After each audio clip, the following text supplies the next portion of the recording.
우리 하나님 주신 말씀 함께 나누도록 하겠습니다. 창세기 49장 21절과 신명기 33장 23절 같이 읽도록 하겠습니다. 우리 읽고 봉독하고 말씀을 듣도록 하겠습니다. 납달리는 노인 암사슴이라 아름다운 소리를 바라는도다. 납달리에 대하여는 일러스되 은혜가 풍성하고 여호와의 복이 가득한 납달리여 너는 서쪽과 남쪽을 차지할지로다. 아멘. 우리가 5월은 가정의 달이고 관계의 달이기 때문에 오늘도 가정에 대한 그런 메시지를 전하는 게 좋겠다 이렇게 생각이 들었고요. 또 오늘 MIP가 오늘 또 기도하는 엄마들로서 이렇게 귀한 찬양을 해주셨는데 저의 설교의 메시지와 너무 똑같은 것 같아요. 너무 그래서 더 은혜가 됐던 찬양인데 오늘 그래서 우리가 이 가정의 달을 맞이해서 가정에 대한 말씀을 전하려고 하고요. 또 지난주 우리 야곱의 축복하면서 되게 아쉬웠던 거 어느 아들은 되게 길게 축복을 해주고 어느 아들은 딱 한 줄로만 축복해줬던 그 아쉬움이 있었지 않습니까? 그 중에 한 사람이 바로 납달리였는데 이 납달리에게 주었던 이 한 줄짜리 이 아버지 야곱의 축복이 어떤 의미가 있는지를 한번 우리가 살펴보는 시간을 갖도록 하겠습니다. 여러분 성경에는요 주인공도 있지만 수많은 조연들이 함께 여기에 있습니다. 그러니까 주인공들은 여러분 누가 있을까요? 모세, 뭐 야곱, 뭐 아브라함, 뭐 누가 있을까요? 또 다윗, 뭐 베드로 그런 사람이 주로 주인공이라고 말할 수 있겠죠. 근데 여러분 그 밖에도 이름만 있거나 아니 심지어 이름도 없는 그리고 이름은 있으나 한 줄 이상 나가지 않는 분량이 너무 적은 그러한 조연들도 이 성경 안에는 참 많이 있거든요. 근데 최근에 많은 신학자들과 기독교 작가들이 이런 작업들을 하고 있습니다. 주로 이렇게 주인공이 될 법한 분량이 많은 사람들을 중심으로 해서 책을 쓰는 것이 아니라 아주 분량이 적은 성경 속에 있는 조연들을 주인공으로 내세워서 책을 쓰는 작업들을 하고 있습니다. 그 중에 대표적인 아주 오래된 베스트셀러이긴 하지만 우리가 잘 알고 있는 책 하나를 소개한다면 브루스 윌킨스가 쓴 야베스의 기도라고 하는 책 여러분 잘 아실 겁니다. 꽤 오래된 책입니다. 근데 여러분 이 야베스라고 하는 사람도 성경 속에서 상당히 분량이 적은 그런 인물들 중에 하나입니다. 역대상 4장 9절부터 10절까지가 전부예요. 단 2절, 요 2절 가지고 책 한 권을 썼어요. 참 대단한 기독교 작가죠. 근데 저는 이러한 작업들이 저는 꽤 의미 있는 작업이라고 생각해요. 분량이 많고 성경 속에 있는 그 주인공들을 우리가 집중 조명하는 거, 그들을 통해서 우리가 하나님의 말씀을 듣고 그들의 신앙을 배우는 거, 그거 대단히 좋은 작업이지만 더 의미 있는 작업은 성경에서 크게 부각되지 않고 분량이 지극히 적은 그런 사람들을 주인공으로 삼아서 그들의 이야기를 통해 하나님의 음성을 듣는 작업. 저는 그게 상당히 재미있는 작업이라고 생각합니다. 가령 뭐 누가 있을까요? 에서 항상 야곱의 그늘에 가져져서 항상 에서는 좀 뭔가 부정적으로 보여지지 않았습니까? 에서, 롯, 데라, 디나, 레아, 요나단도 항상 그 다윗의 그늘에 가져 있었고요. 신약으로 간다면 오네시모, 아리마대 요셉, 구레뇨 시몬 그런 사람들의 분량은 너무 지극히 적어요. 그런데 그 분량이 적은 성경 속 조연들을 우리가 만날 때, 그 제한된 정보 속에서 그들을 만날 때 저는 더 말씀의 은혜가 되고 흥미로울 때가 참 많이 있더라고요. 성경 속 조연들을 묵상할 때 성경이 그래서 이렇게 꿀속이처럼 달구나, 그게 그 말이구나 느낄 수 있는 그런 은혜가 참 많이 있어요. 그래서 오늘 저는 두 가지 목적을 가지고 이 말씀을 전하려고 하는데요. 첫 번째는 여러분 성경 속에 나오는 주인공들만 기억하지 마시고 이 분량이 적은 이름만 있는 이 조연들을 여러분 관심을 가져주시고 또 그 한 줄짜리 그 말씀에 오랫동안 머물러 보시기 바랍니다. 머물고 또 머물고 또 머물면 그 안에서 하나님의 귀한 음성을 들을 수 있을 거예요. 오늘도 바로 그런 시간이 될 줄 믿습니다. 두 번째로 이 성경 속 조연들을 주인공만큼이나 하나님께서는 사랑하신다. 여러분, 그것을 오늘 이 시간 발견하게 되기를 주님의 이름으로 축원합니다. 평범한 우리도, 그렇게 인생의 어떤 역사에 한 줄도 들어가지 않는 평범한 우리도 하나님께서 축복하시고 하나님께서 사랑하신다는 사실을 오늘 이 말씀을 통해 확신하고 돌아가기를 다시 한번 주님의 이름으로 축원합니다. 이제 우리가 납달리의 가족을 만나보려고 합니다. 여러분, 좀 낯설죠? 보통 납달리의 가족이라고 말하지 않고 누구의 가족이라고 말할까요? 야곱의 가족, 요셉의 가족, 이렇게 말하는 게 맞아요. 왜냐하면 이들은 주인공이니까. 근데 납달리의 가족 하니까 왠지 낯선 새로운 가족처럼 보여지죠. 자, 이 납달리의 가족을 한번 우리가 볼 건데요. 납달리는 여러분 잘 아시는 것처럼 그의 엄마가 누구죠? 그의 엄마가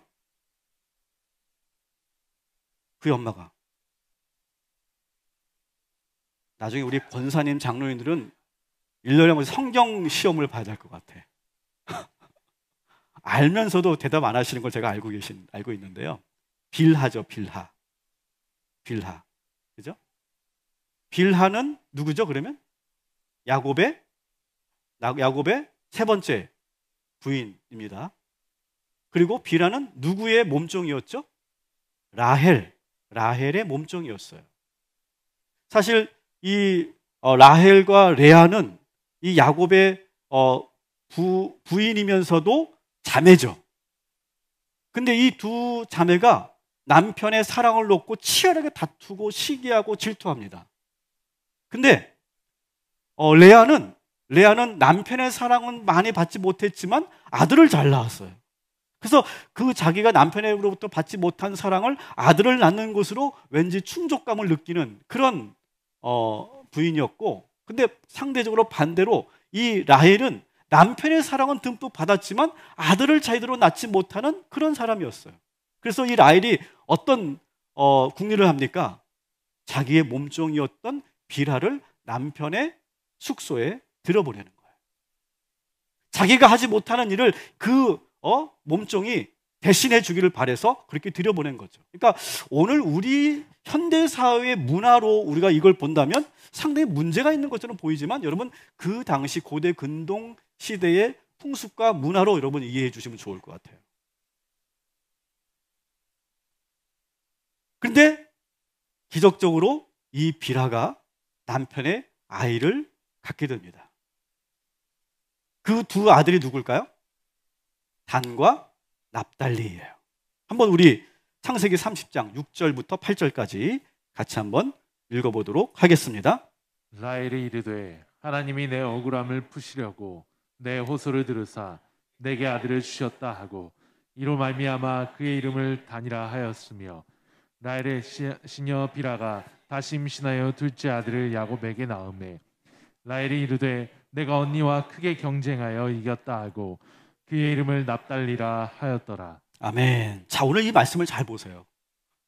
라헬이 자기가 낳은 게 아닌데 마치 자기가 아이를 낳은 것처럼 기뻐합니다. 아니, 더 기뻐해요, 빌하보다. 뜰 듯이 기뻐합니다. 그러면서 자기가 친엄마도 아닌데 친엄마에게 의견도 물어보지 않고 자기가 그냥 이름을 줘버려요. 자기가 주인이니까. 친엄마 빌하의 의견도 물어보지 않고 너는 단이라고 해, 너는 납달리라고 해, 그렇게 이름을 지어버립니다. 근데 여러분, 이 납달리라고 하는 이름의 뜻이 뭘까요? 경쟁에서 이겼다라고 하는 뜻이에요. 여러분, 이 이름 하나만으로도 여러분 그 가정의 분위기를 알 수 있죠. 아내들이 남편의 사랑을 받기 위해 얼마나 치열하게 싸웠는지를 여기서 알 수 있어요. 또 그 엄마들 밑에서 자란 그 12 아들들은 어땠을까요? 엄마처럼 형제들끼리 서로가 미워하고 끊임없이 경쟁하며 살았을 거예요. 이런 분위기가 계속 이루어지니까 11번째 아들이었던, 11번째 동생이었던 이 요셉을 죽이자, 그렇게까지 모의를 할 정도로, 그리고 아버지에게는 감쪽같이 속일 정도로 이 가족 안에는 서로가 미워하고 경쟁하고 그리고 분노가 항상 가득 차 있었던 가정 분위기였다라고 하는 거예요. 그만큼 이 가족 구성원 모두가 서로가 씻을 수 없는 상처가 너무너무 깊었던 엮이는 가족이었어요. 그리고 아버지와 여종 사이에 아들이 태어났다. 이것은 그 가족 안에서 쉬쉬하는 그런 비밀이에요. 납달리는 태어났는데 자기 의지로 태어난 것이 아니라 그냥 태어나 보니까 이미 출생의 비밀을 가지고 태어난 그런 존재가 되어버렸어요. 그리고 이 주인공 납달리는 태어나서 엄마의 젖을 먹으면서 자라는데 그 엄마 비라는 어떤 마음으로 이 아이에게 젖을 먹였을까요? 항상 비라는 주인의 눈치를 보면서 살았어요. 그리고 아마 아이를 낳자마자 라헬이 자기의 처소로 그 아이들을 데려가서 자기 아들처럼 키웠을 거예요. 그러나 아무 말도 못해요, 이 비라는. 그 억울함과 그 상실감, 그러면서도 남편의 사랑을 제대로 받지 못하는 그런 존재. 그리고 항상 부인들끼리 서로 경쟁하고 시기하고 질투하고, 그래서 레아와 그의 종들과 막 으르렁거리며 싸우는 그 분노 속에서 그 납달리의 젖을 물리는 거예요. 엄마의 감정이 그 젖을 통해 그대로 우리 아이에게 가는 거죠.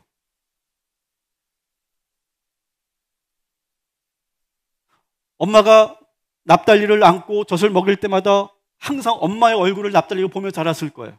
항상 근심이 있고 눈물이 있고 우울한 상태에서 그 아이가 엄마의 얼굴을 보면서 엄마의 젖을 먹으면서 엄마의 그 모든 정서와 모든 감정을 다 받아먹는 거예요. 엄마가 느끼고 있었을 그런 불안, 긴장감, 분노, 서운함, 상실감, 우울감, 이런 것들을 모두 이 아들이 먹으며 자라는 거예요. 한번 여러분 이런 생각 해보셨어요? 여러분은 태어났을 때 우리 어머니로부터 어떤 감정을 먹으며 자랐는지, 엄마의 젖을 빨면서 엄마의 어떤 감정을 먹으며 자랐는지 한번 생각해 보신 적 있습니까? 그리고 엄마로부터 받은 그 감정의 영향력이 여러분들에게 어떤 영향을 끼쳤는지 여러분 한번 오늘 이 시간 생각해 보시기 바랍니다. 납달리는 젖을 떼고 걷기 시작하면서 자기의 출생의 비밀을 알기 시작했어요. 가정 안에서 보이지 않는 차별을 느낍니다. 사춘기가 돼서는 자기의 처지가 인정할 수 없어서 견딜 수 없어서 분노와 열등감 속에 사로잡혀 살았을 거예요. 이름처럼, 납달리라고 하는 이름처럼 사람들 앞에서 막 으르렁거리고 경쟁하고 이기지 못하면 잠 올리지 못하는 그런 아이로 자랐을 그런 원인이 분명한 그런 상황이었어요. 자, 그런데 여러분 실제로 이런 환경 속에 자란 납달리는 어떤 인생을 살았을까? 양육자로부터 받은 정서적인 영향과 그리고 서출이라고 하는 그런 출신의 비밀과 가족 구성원들 간의 그런 치열한 갈등과 그 대립, 이런 환경 속에서 이 납달리는 충분히 전문가들이 보기에 충분히 많은 문제를 가지고 있는 그런 사람으로 자랐을 가능성이 많이 있는 거예요. 근데 여러분 놀라운 것은 이 납달리는 우리가 걱정하는 것과 완전히 다르게 아주 건강하게 잘 자랐고, 훗날 이 납달리는 큰 지파를 이루는 그런 큰 가문이 되었다라고 하는 사실이에요. 그래서 여러분 민수기에 보면 이제 인구조사를 하거든요. 12지파 인구조사를 하는데 이 납달리의 가문은 상위에 랭크가 될 정도로 아주 번성한 가문이 됩니다. 어떻게 그렇게 어려운 환경 속에서 수많은 가족의 상처를 받았으면서도 그런 그 엄마의 그런 부정적인 정서를 먹으며 자랐음에도 불구하고 어떻게 이 납달리가 건강하고 행복한 축복된 인생을 살 수 있게 되었을까? 오늘 여기에 우리가 관심을 갖는 거예요. 따라합시다. 하나님께서 납달리에게 좋은 성품을 주셨습니다. 자, 야곱이 이제 12 아들들에게 죽기 전에 축복을 한 장면, 다시 한번 우리 납달리에게 한 축복을 한번 우리 보도록 하겠습니다. 창세기 49장 21절. 납달리는 노인 암사슴이라 아름다운 소리를 바라는도다. 다시 한번 읽어볼게요. 납달리는 노인 암사슴이라 아름다운 소리를 바라는도다. 탈락 한 줄짜리의 축복입니다. 근데 이게 정말 축복일까 싶을 정도로 참 재미있는 축복이에요. 뭐라고 합니까? 노인 암사슴이래요. 노인 암사슴. 그러니까 아버지가 아주 오랫동안 납달리를 어릴 때부터 지켜보면서 붙여진 이름이에요. 자, 엄마들은 뭐라고 이름을 붙였다고 그랬죠? 경쟁. 경쟁에서 이겨야 돼. 엄마들이 붙여진 이름이에요. 근데 아빠는 뭐라고 이름 붙였다고요? 노인 암사슴이다. 이렇게 붙였어요.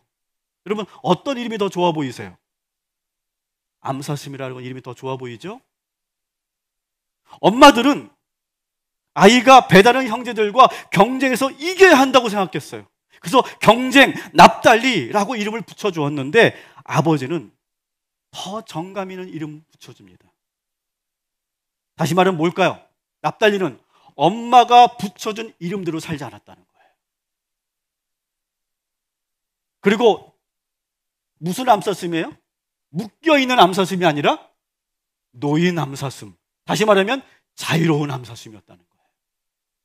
이 그림에 있는 것처럼 넓은 벌판을 마음껏 뛰어노는 아주 예쁜 그런 암사슴과 같은 그런 아이가 바로 납달리였다라고 이 아버지 야곱이 그렇게 이름을 붙여주는 거예요. 한마디로 말하면 그는 요즘식으로 말하면 자유로운 영혼이었다는 거예요. 자유로운 영혼. 사람들과 부딪히거나 싸우지 않고 암사슴처럼 부드럽고 온순한 성격을 가지고 있었어요. 가족 환경과 엄마가 붙여준 이름에 매이지 않고 자유로운 존재였다는 거예요. 사슴들처럼 그는 겁이 나서 막 저돌적으로 부딪히거나 충돌하지 않았어요. 겁이 많았기 때문에 갈등이 있으면 피하고 홀짝 뛰어서 다른 곳으로 그 순간을 모면하는 지혜가 있었던 그런 아들이 바로 이 납달리였다라고 하는 거예요.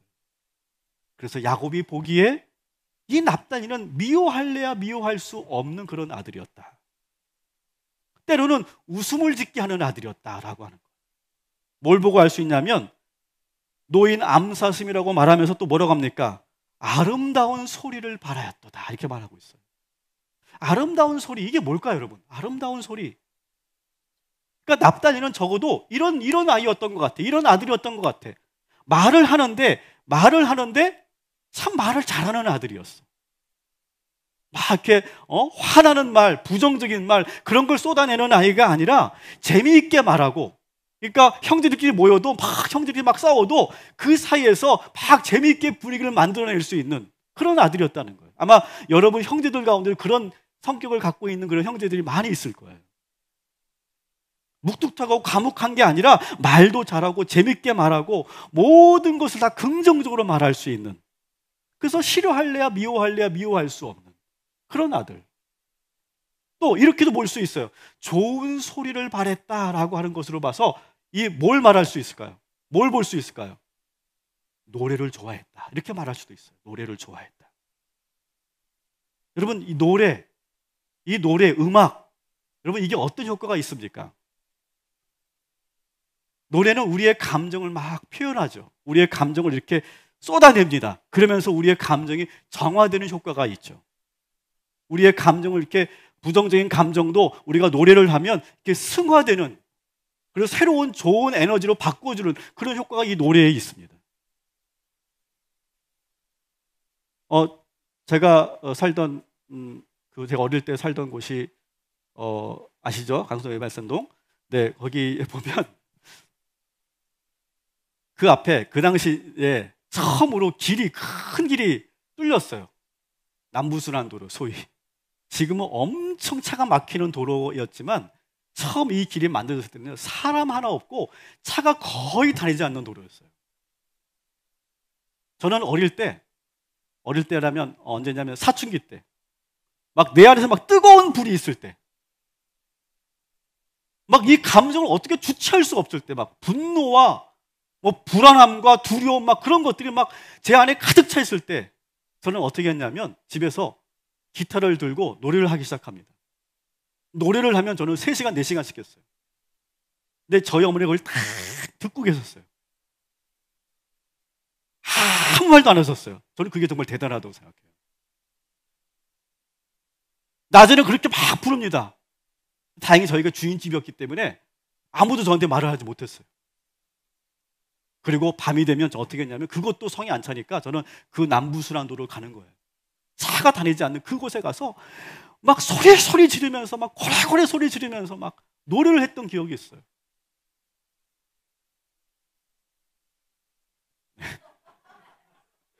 막 그림이 그려지시나 보다. 막 노래를 부르는 거예요. 막. 그게 막 노래가 좋아서도 좋아서지만 막 답답한 거죠. 여기 우리 아버님도 계시는데 매일 10시, 11시면 나가는 거예요. 그냥 나가서 2시간씩 그렇게 하고 오는 거예요. 세상 노래도 많이 불렀지만 저는 찬양도 참 많이 불렀어요.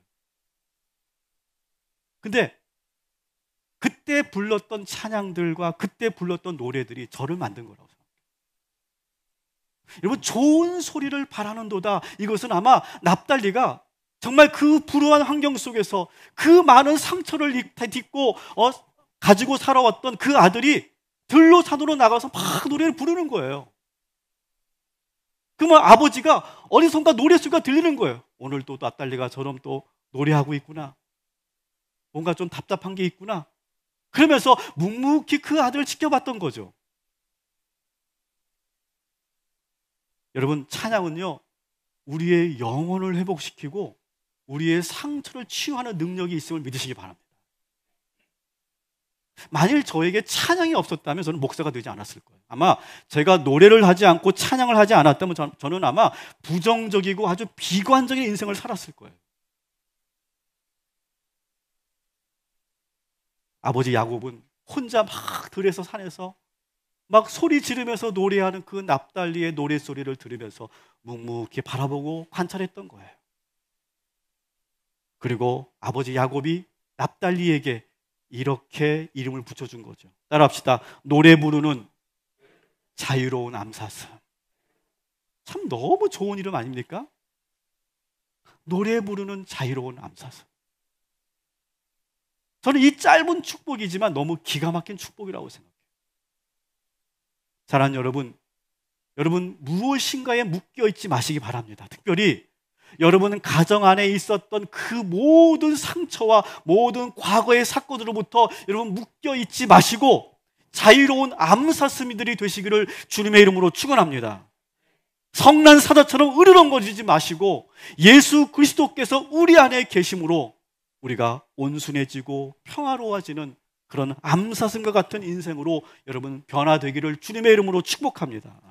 여러분, 오늘 우리가 이 말씀을 듣고 우리가 찬양을 할 때 여러분 그 찬양이 납달리가 부르는 찬양처럼 우리의 그 모든 상처를 치유하는 찬양들이 될 줄 믿습니다. 자, 우리 야곱의 축복을 다시 한번 봅시다. 한 번만 더 읽어볼게요. 시작. 납달리는 노인 암사슴이라 아름다운 소리를 바라는도다. 아멘. 야곱은요, 더 많은 축복을 납달리에게 할 이유가 없다고 생각한 거예요. 유산을 물려주고 많은 재물을 주는 것보다, 긴 분량의 축복을 해주는 것보다 그 납달리가 스스로 가지고 있는, 납달리가 태어나면서 하나님께 주신 그 성품만으로 그는 이미 축복된 인생이다, 이렇게 말하고 있는 거죠. 따라합시다. 좋은 성품이 하나님의 축복입니다. 여러분, 저와 여러분은요, 완벽한 가정에서 자라지 않았습니다. 태어나지 않았어요. 여러분, 완벽한 부모 밑에서 여러분 자라지 않았어요. 죄송합니다. 우리 아버님이 계시지만. 어쨌든 왜냐하면 저도 그랬거든요. 저도 완벽한 부모가 아니거든요. 아마 여러분도 인정하실 거예요. 우리 모두 완벽하지 않습니다. 완전한 가정이 없습니다. 가정 안에서 수많은 일들이 일어났죠. 수많은 상처를 주고 받으며 살았습니다. 가정 안에서. 아마 가정 안에서 지금 이 납달리의 가족처럼 숨기고 싶은 그런 비밀들이 있을 거예요. 근데 여러분, 놀라운 것은요, 현재 여러분은 그 모든 상처를 극복하고 건강하고 행복하게 살고 있다라고 하는 사실이에요. 그 이유가 뭘까요? 내가 잘해서일까요? 내가 현명하게, 내가 우리 부모님들과 다른 내가 전철을 밟지 않고 새로운 인생을 살았기 때문일까요? 그렇지 않아요. 하나님께서 우리를 지켜주시고 인도해 주셨기 때문에 우리가 이렇게 건강하게 행복하게 살게 된 줄 믿습니다. 때로는 우리의 길을 막아주시기도 하고 우리의 길을 열어주시기도 하고 우리를 특별하게 보호해 주셨기 때문인 거예요. 오히려 그 가족으로부터 받은 그 상처가 우리를 더욱더 단단하게 하고 성숙하게 만드는 계기가 되게 하셨어요. 하나님께서 우리에게 좋은 성품을 주신 거예요. 예수님께서 우리 안에 거하시면서 우리의 성품을 만들어 주신 줄 믿습니다.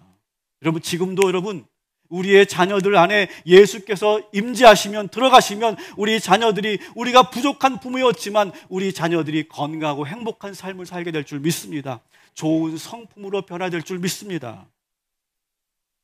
여러분이 어떠한 과거를 가지고 있든, 어떤 상처와 경험을 가지고 있든 하나님께서 여러분들을 치료하시고 여러분의 새로운 인생으로 인도하시고 복 주시기를 주님의 이름으로 축원합니다.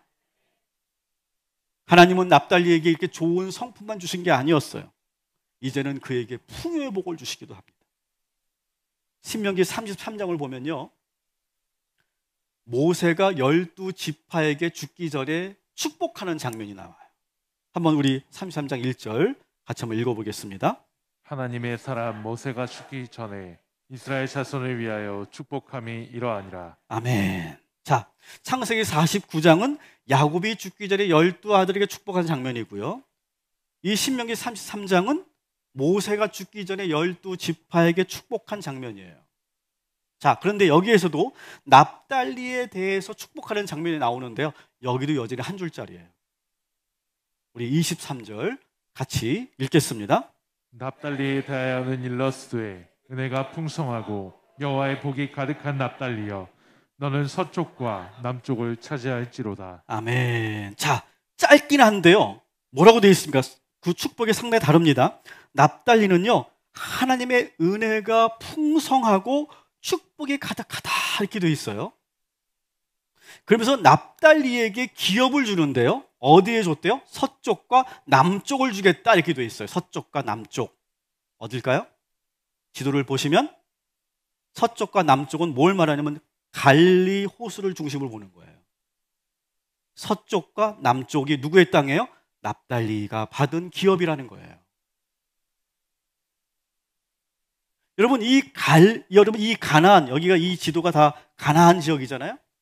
이 가나안 지역에서 가장 풍요롭고 가장 살기 좋은 환경이 어딜까요? 바로 저 갈리 지역인 거예요.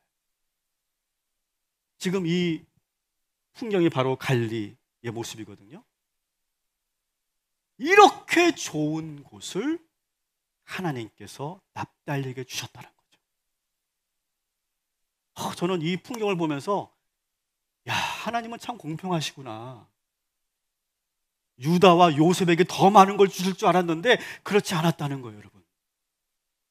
한 줄짜리 축복이 전부였는데 오히려 더 큰 풍요의 복을 이 납달리에게 주셨다라고 하는 거예요. 이 갈리는요, 물이 풍부하니까요, 농사도 잘 되고요, 업도 발달하고요, 그리고 일단은 그 과수 농업이 잘 됐어요. 그래서 아주 맛있는 열매가 많이 맺히는 지역이기도 하고요, 또 거기서 나오는 그런 그 물고기와 그 과일과 그 농산물을 가지고 교육이 활발하게 이루어지는 그런 곳이었어요. 사랑하는 성도 여러분, 내가 어느 부모 밑에서 태어났느냐, 내가 어느 가정 환경에서 태어났느냐 중요하지 않아요. 납달리를 본다면. 그리고 우리 부모가 물려준 재산이 그것이 우리 자녀를 행복하게 하는 게 아니에요. 축복을 길게 했다고 그 축복을 더 많이 받는 것도 아니라는 것을 우리가 알 수 있어요. 중요한 건 뭐냐? 하나님께서 그 영혼을 붙잡으시면, 그 영혼을 만지시면 환경을 뛰어넘는 성품을 주시고 능력을 주시고 복된 길로 인도하여 주실 줄 믿습니다. 아버지가 머리에 손을 얹고 축복한 것보다 더 큰 축복을 아버지 하나님께서 허락하여 주실 줄 믿습니다. 따라합시다. 아버지의 축복보다 하나님의 축복이 더 큽니다. 비록 아버지 야곱의 축복은 짧았지만 하나님께서 납달리에게 주신 축복은 어마어마했다는 거예요. 여러분의 가족의 상처를 하나님께서 치유하여 주실 것입니다. 오히려 여러분들을 더 존귀하게 만들어 주실 줄 믿습니다. 우리 자녀들도 마찬가지입니다. 우리는 자녀들에게 완벽한 부모는 아닙니다. 야곱처럼 우리는 많은 실수를 했고 우리 자녀들에게 여러 상처를 주는 그런 완벽하지 못한 부모였음을 우리 인정해야 된다고 생각합니다. 하지만 우리 아버지 하나님께서 우리 자녀들을 건강하게 좋은 성품으로 만들어 주실 줄 믿습니다. 지금 우리 부모들이 해야 될 일은 뭐냐? 우리가 주님 앞에 회개하는 일이에요. 그리고 우리 자녀들이 하나님의 자녀가 되도록 기도하는 일이 바로 우리가 해야 될 일들인 거예요. 예수님께서 우리 자녀들을 만나 주시기만 한다면 우리 자녀들은 복된 길로 가게 될 것입니다. 여러분, 그 믿음 분명히 기억하시기 바랍니다. 말씀을 마칩니다. 여러분, 여러분의 지난날의 가족 환경으로부터 자유해지시기를 주님의 이름으로 축원합니다. 그리고 내가 태어나면서 내가 가진 것이 없고 나는 이런 환경에서 자랐고 나는 이런 부모 밑에서 자랐기 때문에 내가 잘 될 리가 없어. 여러분, 그 생각이 혹시 여러분들 붙잡고 있다면 오늘 그 생각으로부터 완전히 벗어나게 되기를 주님의 이름으로 축원합니다. 따라합시다. 하나님은 공평하십니다. 여러분, 이 사실을 분명히 믿으시고 오늘 우리 MRP 엄마들이 기도한 그 가사처럼, 그 찬양처럼 여러분 모든 걸 주님께 맡기고 기도만 하는 저와 여러분이 되기를 주님의 이름으로 축원합니다. 아멘.